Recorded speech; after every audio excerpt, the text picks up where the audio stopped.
Good morning, it's Monday morning. I'm in the yard and rechecking today the interior. I've still got some yellowing down the bottom of that carpet that I really feel I want to revisit. But this morning I'm going to get the passenger side done. But while I'm waiting for said steamer to get up to temperature, I've masked the rear glass off because it's got quite bad contamination in it. I'm going to give it a polish. So I've gone around and masked the rubber seals up so that we don't get any compound in there that I'll have to clean up later. So it's easier to mask it off. So I'm going to polish the glass now, get that nice and clean. So by the time I've done this, the steamer will be ready to do the passenger compartment. So I'll see you a little bit later. Right, I just thought I'd show the rear window. I didn't film doing it because I've got Gary working right next to me. And I've used some medium cut polish. I didn't need cerium oxide.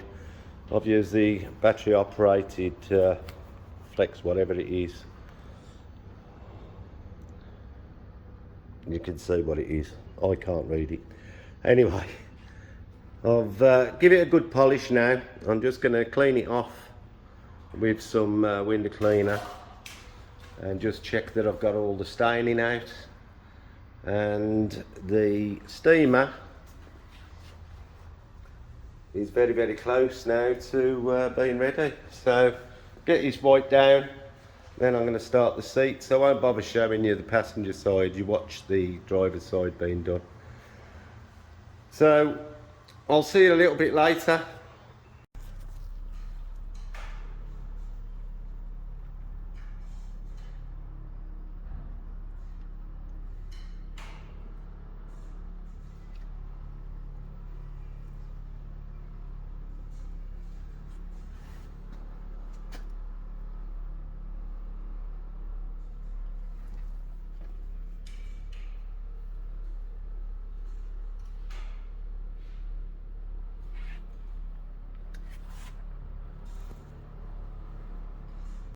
Right, I've just finished the passenger side of the interior, and as you can see, that's come up.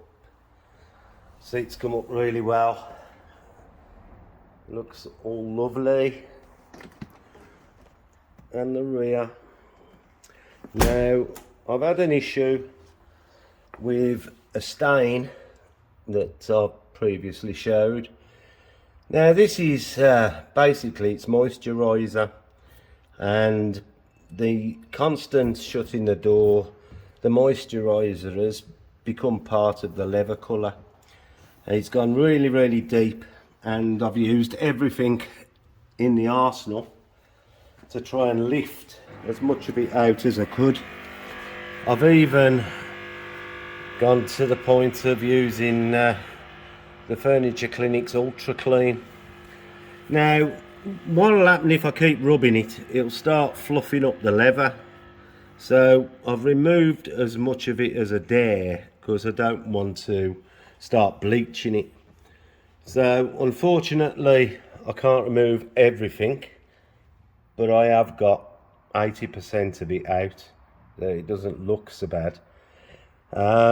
I'm not going to keep scrubbing it because it'll just lift the leather, it'll fluff it up, and basically I think the colour will still be there anyway. So I'm going to leave it at that. At least it's safe and I haven't damaged anything. As for the rest, it's come up really well, but I'm going to have another go at this on the driver's side because it's driving me insane that there's only that bit left, and I'm going to have another go at that. So as long as I get that out today, I feel like I've accomplished something. And then tomorrow I'll be starting, the interior's finished other than having another go at that carpet. So I'm going to leave this side at that. And, you know, I'm a bit disappointed I can't get it all out, but the trouble is with makeup, it does become part of the leather. It soaks in and it's really difficult to get out. So is sunscreen and stuff like that. So I'll leave it at that for now. I'm going to have another go at the carpet on the driver's side and see if I can get any more out. But for the interior, that's about it. So I'll see you on the next video. See you soon. Well, good morning. It's Tuesday, and yesterday I completed the interior. I had another go at the driver's side carpet to try and get his staining out, and to be fair, I think that's as much as I can get. You know, I've gone over it and over it and over it. The interior's come up really, really well. I'm really pleased with it, and that's looking good. There was an issue with some moisturiser or suntan cream or whatever in here, and you can see it's just slightly got a yellow tinge, but I've got 80% of it out. But that's about as much as I can get without fluffing up the leather.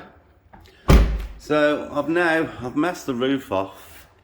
As you know, I cleaned the roof ready for recolouring, which will be done at a later date. So I've covered that because during the polishing there's a lot of dust. I wanted to keep that off there. The rear windows all clean. The side windows have still got to be done. Now the car hasn't got masses of bad damage. There is some marks around the bumper on the back, which I'll show you in more detail when we get there. But I want to send the car in the air, get the wheels off. But before I do that, I'm going to attend to the bonnet. Now, this is, you'll be able to see as I walk round, gets frostier and frostier, and you can see the bonnet's been repainted, and we have what looks like solvent pop everywhere. You can see in more detail as I go along the defects in the bonnet, and the finish of the bonnet isn't great. You know, considering that the rest of the car, you know, this is, you know, a lot better. It wants doing, but, you know, it's better than this. You know, the bonnet is, for all intents and purposes, I could end up having to wet flat it. But what I'm going to do, I'm just going to mask the edges off. I'm going to hit this with a wool mop and see whether it will cut out or whether I need to flat it out. It's been repainted, as you can tell, and you know, the meters aren't really going to tell me exactly what the lack of depth is. So, you know, it's just one of them. I'll have to work it, have a look, and see what is the best for getting a lot of this out without flatting. If I have to flat it, I'll flat it, but we'll see. So I'm going to mask off the edges. There's a massive scratch. I'll show you when I get the light on it. There's a massive scratch in the bonnet. That needs to come out as well. But I've masked everything off that I don't want to mark, as usual, and I'm ready to go. So I'll give this a try and I'll see what happens. Okay, I'm now ready to do a test piece on the bonnet. I've got rotary machine with a lamb's wool cutting disc, and I'm using Menzerna heavy duty compound 400. I'm going to just do a set here just to see if I can take out this solvent pop to decide whether I need to flat it or whether I can cut it out. So here we go.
Of course, I'm standing behind the machine and I can already tell there's an improvement.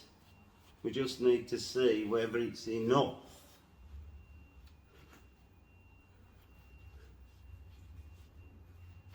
I think I better bring the camera round and let you have a look for yourselves. Just bear with me a second.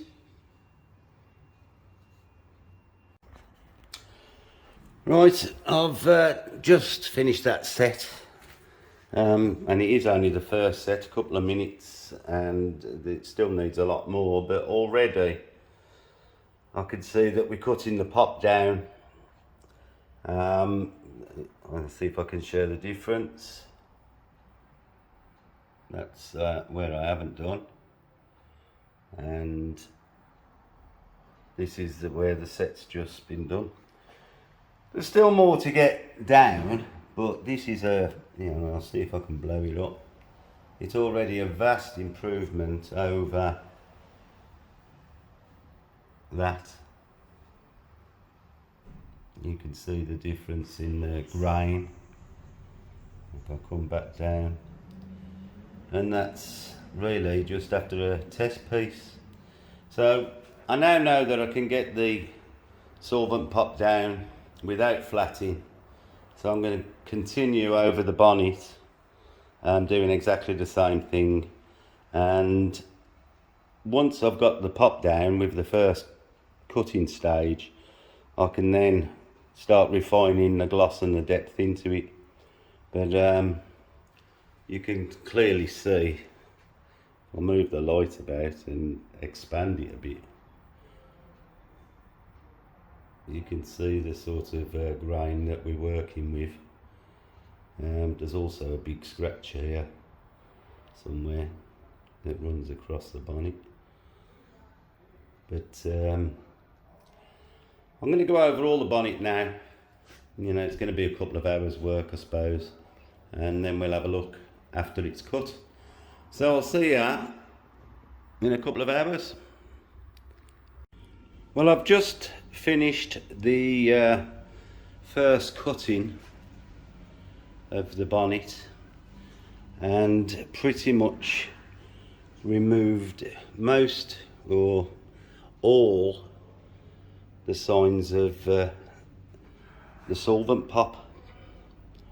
Now what we're left with is, from using a coarse wool, we're now left with all these holograms, which I'm going to take care of now in the second stage of the polishing. So I'm going to use a medium cut polish next on an orbital and start refining all these marks out of it, but the bonnet looks a million times better already. So let's refine it and see what we can do with getting some depth and gloss back. I'm pleased. Right, I'll crack on and I'll show you after the second stages.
Give me 5 minutes and I'll explain what you've just been watching.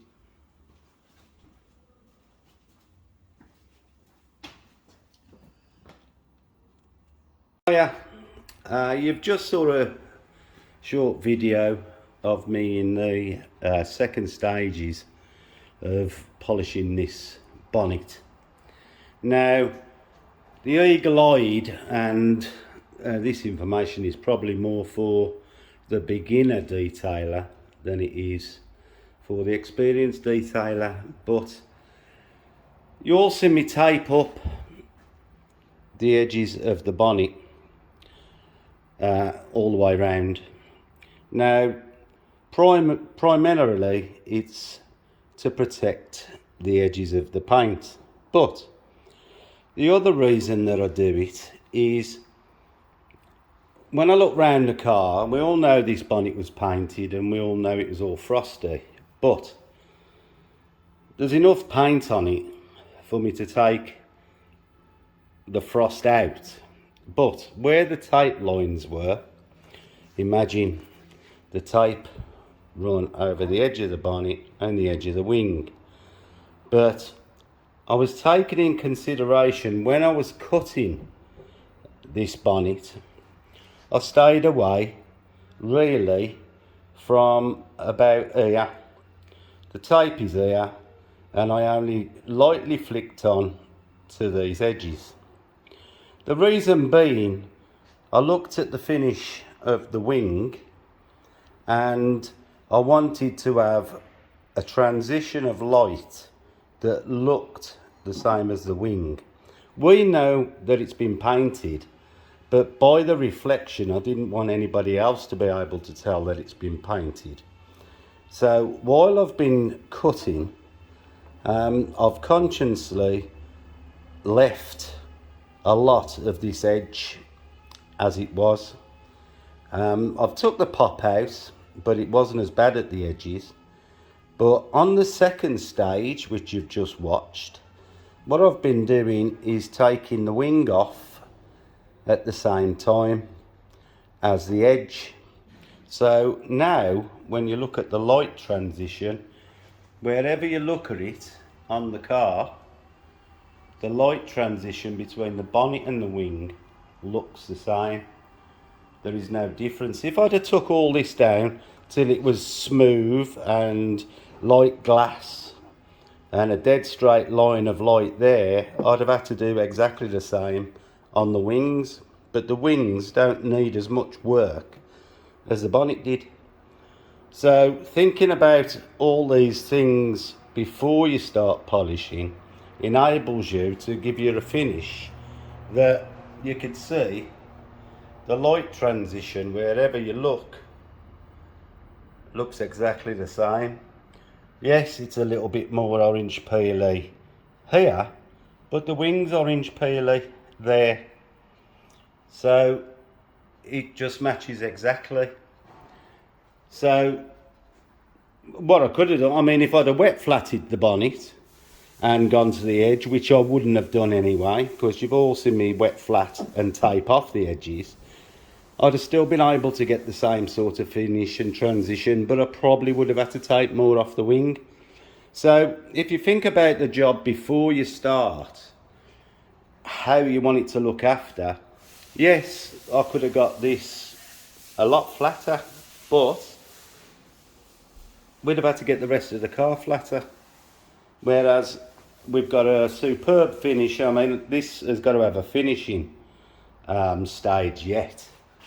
But I'll do exactly the same when I do the finishing. Now, after the second stage, this is what it looks like.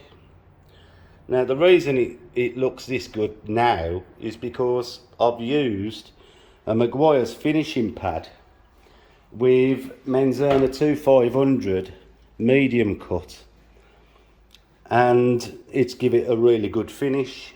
All I need to do now is just lift it that little bit more so it looks little bit sharper. But other than that, the bonnet now looks like it matches the rest of the car, minus the lacquer pop. So although, you know, it's took some time extra to do this, it's the thinking before you start polishing that enables you to get a better match from a painted panel to the original. So I'm well pleased. I've just got to go over it now with a black pad and just lift it that little bit more, but it does look the dogs. But these are tips for the new detailers that, you know, coming into the business, and, you know, it enables you to, you know, manipulate the way you work so that you don't end up having to do loads more polishing on the other panels to make it match the panels that you've had to do a lot of work on. Think about it first, and obviously if there was damage that I'd have had to gone right to the edges of the bonnet, then it's a different matter. You know, there's lots of factors, but you have to look at the car first and see.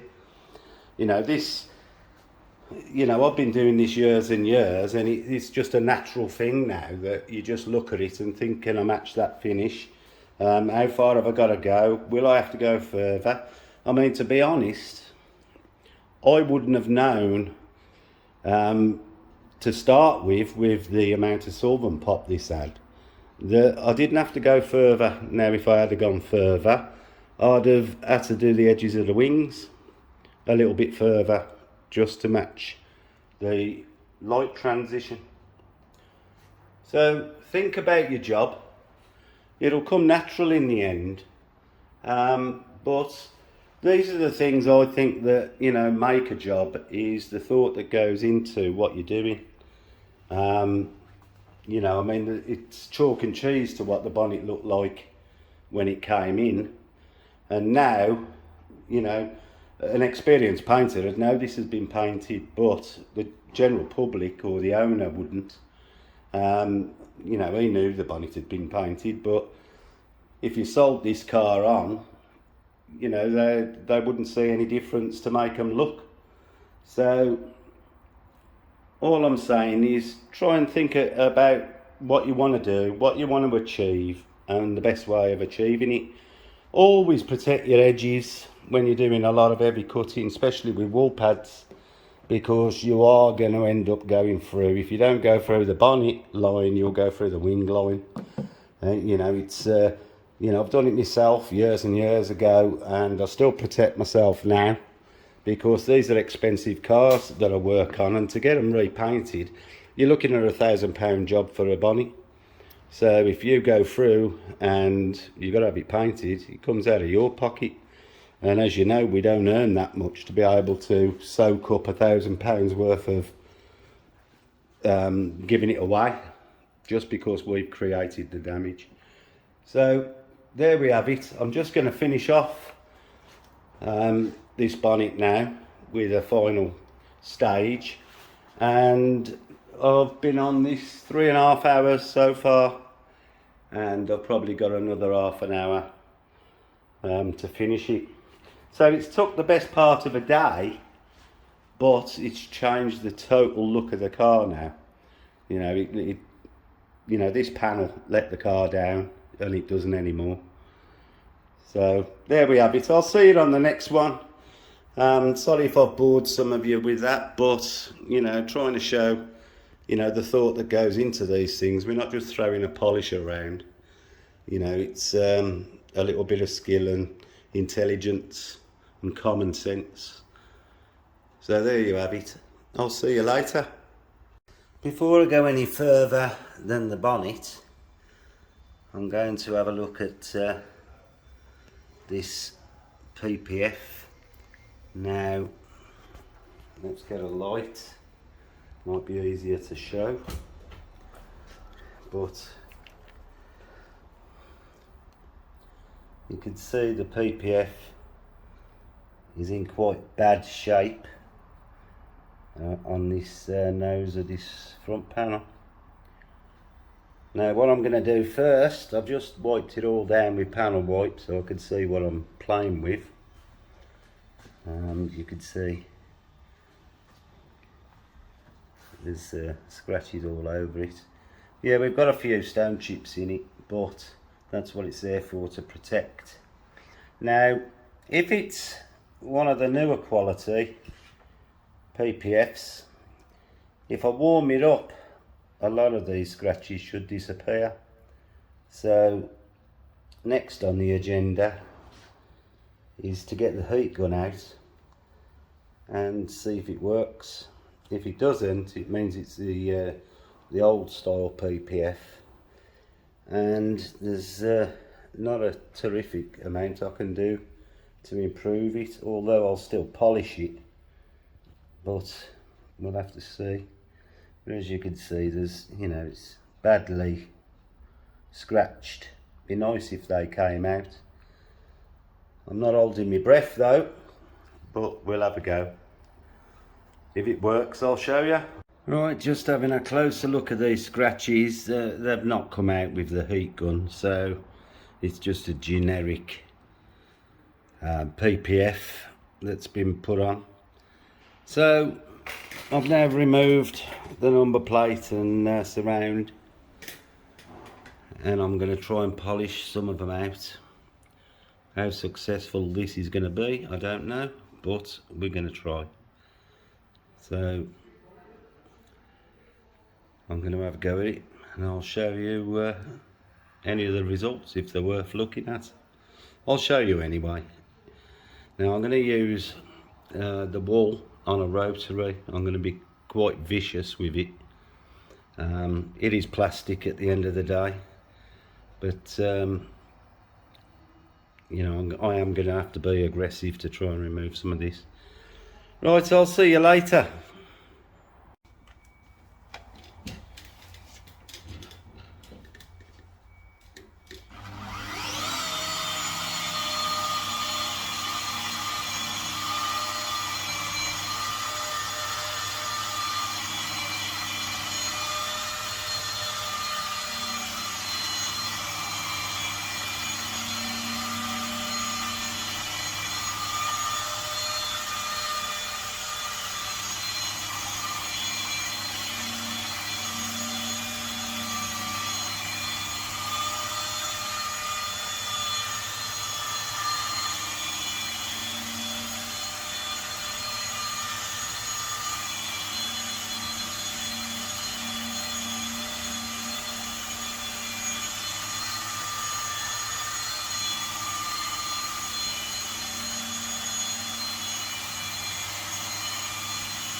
Well, we're having a little bit of success with polishing this PPF.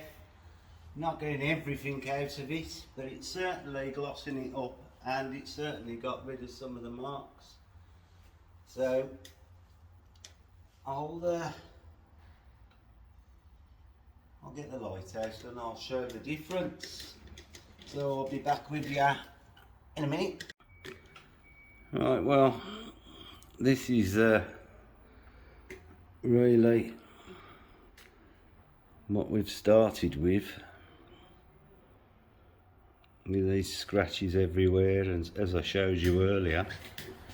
And then this is the area that I'm cutting now, and as you can see, there are a couple of faint ones left.